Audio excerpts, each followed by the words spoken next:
está en todo lugar. Suena la palmita con gozo.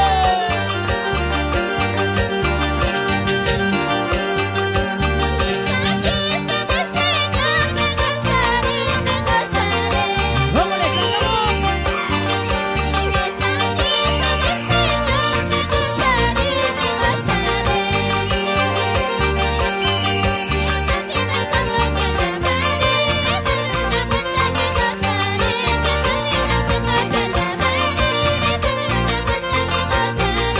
Escucha este cántico. ¡Cántale!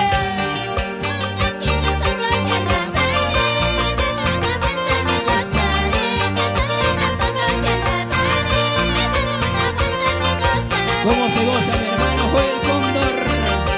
Siempre adelante.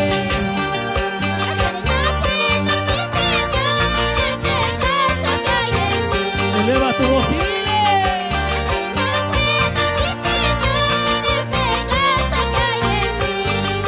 Alábale con gozo.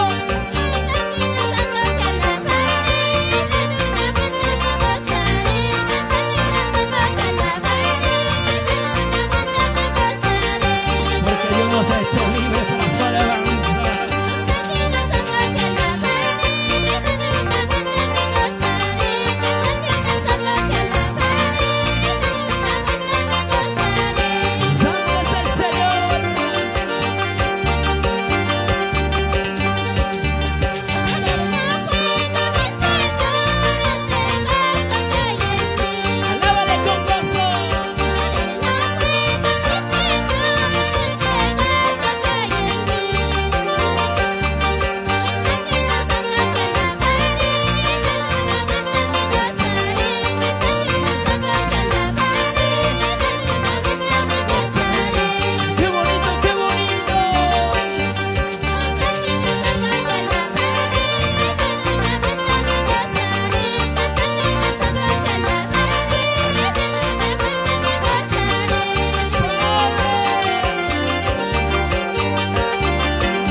murió en aquella cruz. Él derramó su sangre preciosa por amor a esta humanidad. Amigo, tú que no conoces a Dios, en el caminar de la vida, levanta tu mirada al cielo y dile: Señor, gracias por la vida. Porque a ti también Dios te ama y Dios te da una oportunidad. Dios te trajo a este lugar para que escuches de su amor y lleves una palabra en tu corazón.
Porque Dios te libró de aquel accidente, porque Dios te levantó de lo vil, despreciado, cuando nadie creía en ti. Mira hasta dónde Dios te permitió.